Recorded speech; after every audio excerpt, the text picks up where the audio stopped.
창세기 11장 1절에서 9절까지 교독하겠습니다. 온 땅에 언어가 하나요 말이 하나였더라. 예, 그들이 신할 평지를 만나 거기 거류하며 서로 말하되, 자, 벽돌을 만들어 견고히 굽자 하고, 이에 벽돌로 돌을 대신하며 역청으로 진흙을 대신하고, 또 말하되, 자, 성읍과 탑을 건설하여 그 탑 꼭대기를 하늘에 닿게 하여 우리 이름을 내고 온 지면에 흩어짐을 면하자 하였더니, 여호와께서 사람들이 건설하는 그 성읍과 탑을 보려고 내려오셨더라. 여호와께서 이르시되, 이 무리가 한 족속이요 언어도 하나이므로 이같이 시작하였으니 이후로는 그 하고자 하는 일을 막을 수 없으리로다. 자, 우리가 내려가서 거기서 그들의 언어를 혼잡하게 하여 그들이 서로 알아듣지 못하게 하자 하시고, 여호와께서 거기서 그들을 온 지면에 흩으셨으므로 그들이 그 도시를 건설하기를 거쳤더라.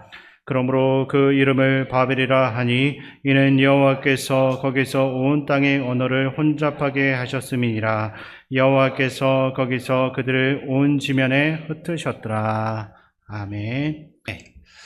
함께 앞에 저만 보지 말고 옆에 있는 분들, 또 뒤에 있는 분들 보시면서 인사 나누겠습니다. 반갑습니다. 잘 오셨습니다.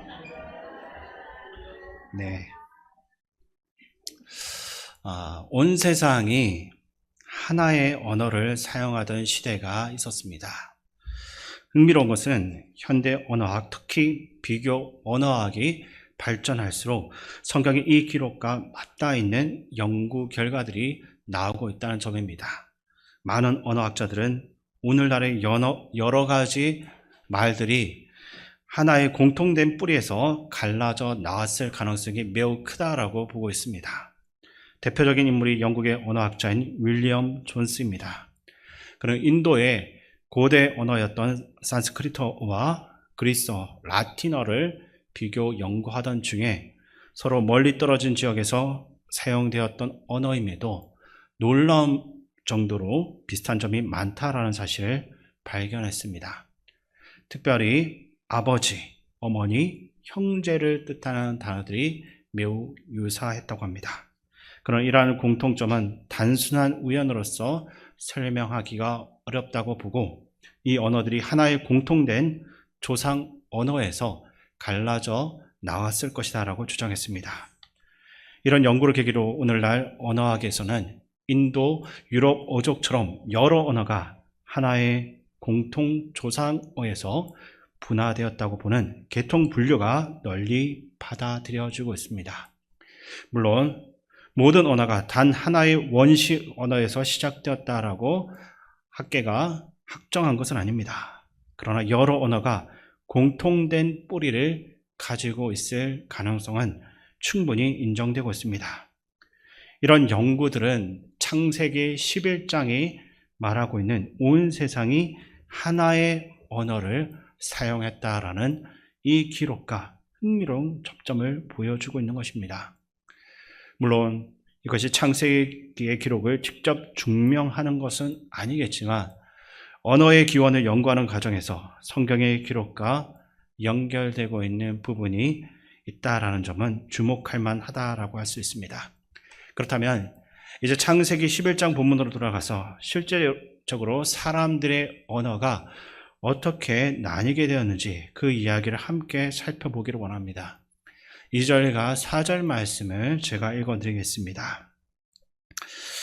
예, 그들이 동방으로 옮기다가 신할 평지를 만나 거기 거류하며 서로 말하되, 자, 벽돌을 만들어 견고히 굽자 하고, 이에 벽돌로 돌을 대신하며 역청으로 진흙을 대신하고, 또 말하되, 자, 성읍과 탑을 건설하여 그 탑 꼭대기를 하늘에 닿게 하여 우리 이름을 내고 온 지면에 흩어짐을 면하자 하였더니. 아멘. 여기에는 바벨탑을 쌓은 세 가지 동기가 나옵니다. 탑 꼭대기가 하늘에 닿게 해서 자신의 이름을 온 세상에 알리고 온 땅 위에 흩어지지 않게 하자라는 것입니다. 겉으로 보게 되면 큰 문제가 없습니다. 열심히 도시를 건설하는 것이 뭐가 잘못이냐라고 생각할 수도 있는 것입니다. 그러나 자세히 이것을 들여다보면 이 세 가지 동기 모두가 불신앙에서 나온 것임을 우리가 깨달을 수 있습니다.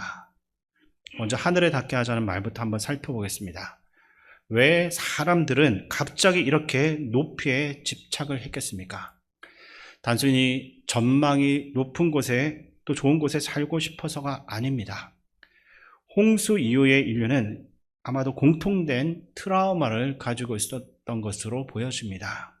온 세상이 물에 잠겨 죽었던 기억, 가장 높은 산까지도 물에 잠겨야 했던 그 기억입니다. 그래서 그들은 이번에는 하늘에 닿을 만큼 높이 한번 쌓아보자라고 말을 했습니다. 그 말의 진짜 의미는 하나님이 혹시나 또 홍수를 보내셔서 우리는 그런 때에도 우리는 살아남을 수 있을 만큼 한번 높이 올라가자라는 의미입니다. 문제는 하나님께서 이미 무지개를 통해서 다시는 너희들을 물로 심판하지 아니하리라 이렇게 약속하셨다라는 사실입니다. 그런데도 사람들은 하나님의 약속을 믿지 않았습니다. 결국 바벨탑은 건축 기술의 문제가 아니라 하나님의 말씀을 신뢰하지 않고 그분을 향한 불신앙을 나타냈던 기념물이었던 셈입니다. 하나님의 약속을 신뢰하는 사람은 비가 내린 뒤에 무지개를 보면서 하나님께서 다시는 물로 심판하지 않겠다 하고 약속하셨던 것을 떠올렸을 것입니다. 하지만 바벨탑을 만들고 있던 사람들의 마음 속에는 불신이 자리 잡고 있습니다. 하나님이 혹시나 마음을 갑자기 바꾸면 어떻게 될지, 또 홍수를 보내시면 어떡할지 두려워하면서 자신들이 살아갈 그 길을 스스로 찾으려고 했습니다. 그렇게 하나님의 약속보다 자신들의 방법을 더 신뢰하기 시작했던 것입니다. 그 강력한 증거가 바로 본문에 나오는 역청입니다. 성경에서 역청은 주로 방수 재료로 사용되고 있습니다. 하나님께서 노아에게 방주를 만들라고 하셨을 때도 안팎에 방주를 바르게 하셨고, 출애굽기에서 아기 모세를 담았던 갈대 상자에도 역청과 나무 진을 칠했습니다. 당시의 사람들에게 역청은 이렇게 대표적인 방수의 도구였던 것입니다. 그러면 바벨탑을 높이 쌓으면서 하필이면 이 역청을 사용했다라는 것은 무엇을 의미하겠습니까? 혹시라도 또 물이 덮쳐온다면 살아남을 수 있는 길을 만들겠다라는 뜻입니다. 하나님의 약속을 믿기보다 자신들의 안전장치를 만들려고 했던 것입니다. 가인은 하나님께서 너를 보호해 주시겠다라는 분명한 표시를 주셨지만 그도 하나님을 신뢰하지 못해가지고 스스로 자기를 보호할 수 있는 성을 쌓았습니다. 마찬가지로 하나님께서는 무지개를 통해서 다시는 물로 심판하지 않겠다고 약속하셨지만 사람들은 그 약속을 믿지 못했습니다. 결국 바벨탑의 첫 번째 동기였던 하늘에 닿게 하자라는 말은 하나님을 신뢰하지 못했던 사람들의 자기 보호 프로젝트였던 것입니다. 바벨탑의 뿌리는 이처럼 불신앙이 자리 잡고 있습니다. 두 번째 동기는 우리 이름을 내자라는 것인데 이건 역시 철저한 불신앙에서 비롯된 것입니다. 사람들은 더 이상 하나님께 영광을 올려드리고 그분을 높여드릴 필요가 없다고 생각했습니다. 우리의 기술로, 우리의 힘으로 이렇게 거대한 탑을 쌓을 수 있고 우리 힘으로 우리 자신을 보호할 수 있다라고 여기면서 스스로를 높이기 시작합니다. 바벨탑은 하나님께 영광을 돌린 것이 아니라 인간이 자신의 영광을 추구하는 계획이었습니다. 세 번째 동기는 흩어짐을 면하자라는 것인데 이것은 더욱더 직접적인 하나님의 명령에 대한 거부였습니다. 하나님께서는 노아의 후손들에게 생육하고 번성하여 땅에 충만하라고 온 땅으로 퍼져나가라고 명령하셨습니다. 하지만 사람들이 그 명령에 따르기를 싫어했습니다. 흩어지는 것이 불안했고 하나님이 보내시는 곳으로 가는 것보다 자기들끼리 모여 살기를 원했습니다. 결국 바벨탑은 하나님의 명령에 대한 거부 표시이기도 합니다. 정리하자면 바벨탑은 인간의 자기 보호였고 자기 영광이었으며 하나님의 말씀에 대한 철저한 거부였습니다. 그리고 그 출발점에는 깊은 불신앙이 자리 잡고 있습니다. 그런데 5절을 보시게 되면 매우 흥미로운 장면이 나오고 있습니다. 여호와께서 사람들이 건설하는 그 성읍과 탑을 보려고 내려오셨더라. 이 말씀에는 성경의 깊은 풍자가 담겨져 있습니다. 사람들은 우리의 탑이 하늘에 닿을 것이다. 이렇게 자신만만했습니다. 하지만 하나님께서는 그 탑을 보시기 위해 내려오셨다라고 말씀합니다. 물론 하나님은 어디에 계시든지 모든 것을 다 알고 있는 분이시기에 정말로 내려오셔야지만 그 탑을 보실 수 있었던 것은 아닙니다. 성경은 의도적으로 이렇게 표현을 함으로써 사람의 교만함을 드러내고 있습니다. 사람들은 자신들이 정말 대단한 일, 엄청난 일을 이루었다라고 착각했습니다. 그러나 하나님께서는 하늘에서 보실 때 그 탑을 내려다보면서 정말 자세히 살펴봐야 할 만큼 작고 보잘것없었다는 겁니다. 인간이 아무리 위대한 업적을 이루었다고 자랑해도 하나님 앞에서는 한없이 작은 존재에 불과하다라는 사실을 보여주고 있습니다. 오늘날도 사람들은 비슷한 착각을 하고 있습니다. 과학과 문명이 눈부시게 발전하면서 마치 모든 것을 이해하고 무엇이든지 할 수 있는 것처럼 생각하고 있습니다. 우주를 탐사하고 인공지능을 개발하며 유전자를 연구하는 놀라운 시대를 살아가고 있습니다. 하지만 조금만 생각해보면 우리가 발견하고 우리가 아는 것보다 모르는 것이 훨씬 더 많습니다. 우주는 여전히 수많은 비밀을 간직하고 있고 생명의 신비도 아직 완전히 밝혀지지 않았습니다. 인류는 아직도 태양계를 완전히 벗어나지 못했고 가장 가까운 은하인 안드로메다 은하에도 가본 적이 없습니다. 우리가 지금까지 이뤄낸 것 분명 놀랍기는 하겠지만 하나님의 창조 세계 앞에서는 아직도 아주 작은 부분으로만 이해하고 있을 뿐입니다. 그래서 성경은 우리에게 인간의 능력을 자랑하지 말고 하나님 앞에서 겸손해야 된다라고 말씀합니다.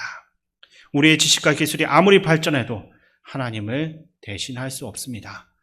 참된 지혜는 인간의 능력을 자랑하고 높이는 데 있는 것이 아니라 하나님을 경외하며 자신의 연약함과 한계를 인정하는 데 있습니다. 이제 6절과 7절 말씀을 같이 한 번 더 읽어보겠습니다. 여호와께서 이르시되 이 무리가 한 족속이요 언어도 하나이므로 이같이 시작하였으니 이후로는 그 하고자 하는 일을 막을 수 없으리로다. 자, 우리가 내려가서 거기서 그들의 언어를 혼잡하게 하여 그들이 서로 알아듣지 못하게 하자 하시고. 아멘. 여기서 하나님은 우리라는 복수형으로 말씀합니다.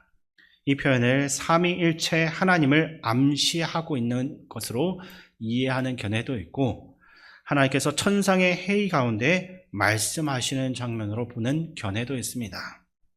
어쨌든 어느 쪽으로 보든 분명한 것은 하나님께서 홀로 방관하지 않으시고 친히 의논하시면서 이 문제에 개입하셨다라는 사실입니다. 그렇다면 하나님께서 바벨탑 사건에 개입하신 것은 심판으로 봐야 되겠습니까? 아니면 은혜로서 볼 수 있겠습니까? 겉으로 보기에는 심판처럼 보입니다. 언어를 혼잡하게 하셨고 공사를 중단시켰고 모여있는 사람들을 완전히 흩어놓으셨습니다. 그러나 더 깊이 보면 이것은 오히려 인간을 위한 은혜였습니다. 로마서 1장을 보면 가장 두려운 심판은 하나님께서 이 죄인들을 즉시 벌하시는 것이 아니라 그들의 죄 가운데 살아가도록 더러운 상태 그대로 내버려 두시는 것임을 알 수 있습니다. 성경은 하나님께서 그들의 마음에 그 정욕대로 내버려 두셨다. 부끄러운 욕심대로 내버려 두셨다고 말씀합니다. 이는 하나님께서 그들의 죄를 방치하시고 사람이 원하는 대로 살아가게 하신 것, 그것이 가장 무서운 심판이다라는 것을 보여주고 있습니다. 반대로 하나님께서 우리의 삶에 개입하시고 죄를 깨닫게 하시며 때로는 우리의 길을 막으시는 것은 심판이 아니라 은혜입니다. 하나님은 우리를 버리시는 분이 아니라 끝까지 바른 길로 돌이키기 위해서 역사하시는 분이기 때문입니다. 호세아 10장 12절 말씀에 보면 이런 내용이 있는데 그 말씀을 제가 읽어드리겠습니다. 너희가 자기를 위하여 공의를 심고 인애를 거두라. 너희 묵은 땅을 기경하라. 지금이 곧 여호와를 찾을 때니 마침내 여호와께서 오사 공의를 비처럼 너희에게 내리시리라. 아멘. 선지자는 이스라엘 백성들을 향해서 너희 묵은 땅을 기경하라고, 곧 굳어진 땅을 완전히 갈아엎어야 된다라고 외칩니다. 오랫동안 갈지 않아서 단단하게 굳어져 버린 그 땅은 아무리 씨를 뿌려도 열매를 맺을 수 없습니다. 그 땅이 다시 열매 맺는 밭이 되려면 누군가 쟁기를 들고 들어가서 단단해져 있는 그 흙을 완전히 갈아엎어야만 합니다. 땅의 입장에서는 쟁기에 갈리는 그 과정이, 그 시간들이 고통스럽고 아픕니다. 하지만 바로 그 갈아엎음이 있을 때 비로소 땅에 뿌리를 내릴 수 있고 열매를 맺을 수가 있는 것입니다. 하나님도 마찬가지입니다. 우리 삶 속에 굳어진 부분을 흔드시고 멈추게 하시고 깨트리시며 개입하시는 것이 바로 은혜입니다. 바벨탑 사건도 결국 인간을 벌하고 망하게 하기 위한 심판이 아니라 더 큰 멸망으로 가지 못하도록 막아주신 하나님의 사랑의 표현입니다. 만약에 하나님께서 그대로 내버려 두셨다면 인간의 교만은 어디까지 올라가겠습니까? 우리의 삶에도 하나님께서 무너뜨리시는 바벨탑이 분명히 있습니다. 내가 열심히 쌓고 있는데 하나님께서 중단시키실 때가 있습니다. 그 순간에는 속상하고 정말 이해되지 않을 수도 있지만 우리가 그 시간들을 지나고 보면 그 모든 것이 하나님의 은혜였음을 깨닫게 됩니다. 하나님께서 흔드시고 멈추게 하시며 깨뜨리시고 개입하시고 때로는 완전히 흩으시는 것까지도 결국 우리를 살리시기 위한 은혜임을 믿으시기 바랍니다. 그러면 하나님께서 왜 굳이 언어까지 혼잡하게 만드셨습니까? 그저 하늘에서 불을 내리시면 되고 바벨탑 자체를 한 번에 무너뜨려도 되는 일입니다. 여기에 중요한 교훈이 있습니다. 언어가 혼잡해지자 사람들은 서로를 이해할 수 없게 되었습니다. 망치를 가져오라고 했는데 전혀 다른 것을 가져오고 서로의 말을 오해하고 답답해하다가 결국 관계가 무너지기 시작했습니다. 말이 혼란스러워지니까 그 관계가 깨지고 관계가 깨지니 공사가 멈춘 겁니다. 바벨탑 공사가 중단된 것은 벽돌이 부족해서가 아닙니다. 역청이 떨어져서도 아닙니다.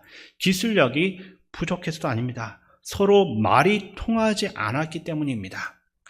창세기 11장은 서로 간에 말이 통하지 않을 때 어떤 일들이 벌어질 수 있는지를 보여주는 본문입니다.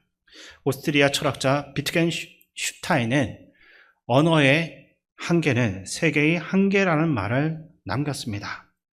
말이 통하지 않는 것은 결국 서로 다른 세계관에 살고 있다는 뜻입니다. 그래서 말이 통하지 않는 곳에는 항상 혼란만 있습니다. 각 가정마다 왜 갈등이 있습니까? 결국 말이 통하지 않기 때문입니다. 서로 사랑하지 않아서가 아니라 서로의 마음과 생각이 제대로 전달되지 않기 때문입니다. 말이 막히면 관계도 막힙니다. 교회도 마찬가지입니다.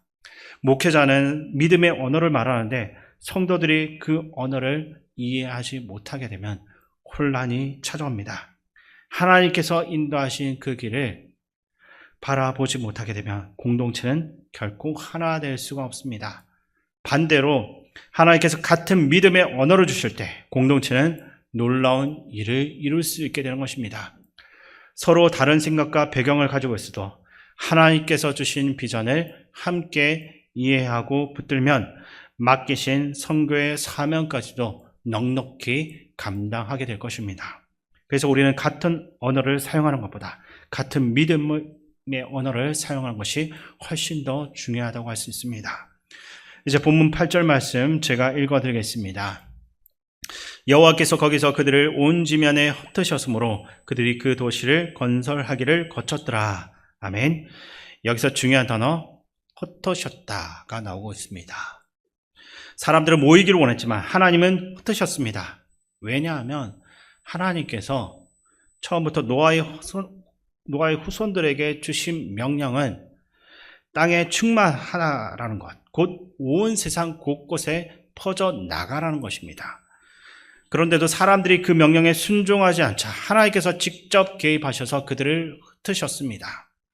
이 원리는 신약에서도 동일하게 나타나고 있습니다. 예수님께서는 제자들에게 예루살렘과 온 유대와 사마리아 땅끝까지 가서 복음을 전하라고 분명히 말씀하셨습니다. 그러나 초대교회는 예루살렘 안에만 머무르면서 자기들끼리만 올렸습니다. 그때 하나님께서는 박해를 허락하십니다. 스데반의 순교 이후 큰 박해가 일어났고 성도들은 로마 제국 곳곳으로 흩어지게 되었습니다. 그 결과 흩어진 성도들이 두루 다니면서 복음을 전하며 선교하기 시작했습니다. 하나님의 뜻은 언제나 흩어짐을 통한 확장입니다. 그래서 야고보서는 성도들에 대해서 흩어진 나그네라고 부릅니다.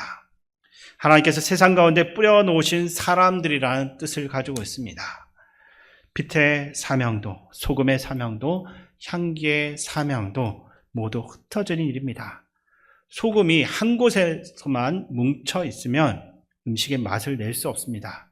이 빛도 퍼져 나가야지만 어둠을 밝힐 수 있습니다. 향기도 흩어지게 될 때 비로소 그 역할을 감당합니다. 마찬가지로 하나님께서는 믿는 사람들을 세상 곳곳에 뿌려 놓으십니다. 모든 지역과 직장에, 학교와 모든 분야에 하나님의 사람들이 필요하기 때문입니다. 우리가 있는 자리는 결코 우연히 정해진 것이 아닙니다. 하나님께서 우리를 그곳에 보낸 겁니다. 때로는 내가 있는 곳이 정말 마음에 들지 않을 수도 있고 왜 이런 환경에 있어야 하는지 이해되지 않을 수도 있습니다. 하지만 기억하시기 바랍니다. 소금은 그 맛이 부족한 곳에 뿌려지고 빛은 가장 어두운 곳에 비춰지며 향기는 냄새가 나는 곳에 퍼져야 됩니다. 하나님께서 우리를 보내시는 곳에는 언제나 하나님의 뜻이 있는 것입니다. 그것을 변화시키는 하나님의 도구로 우리를 사용하시기 위함입니다. 그러므로 지금 내가 있는 가정과 직장, 학교와 공동체는 하나님께서 맡기신 사명의 현장입니다.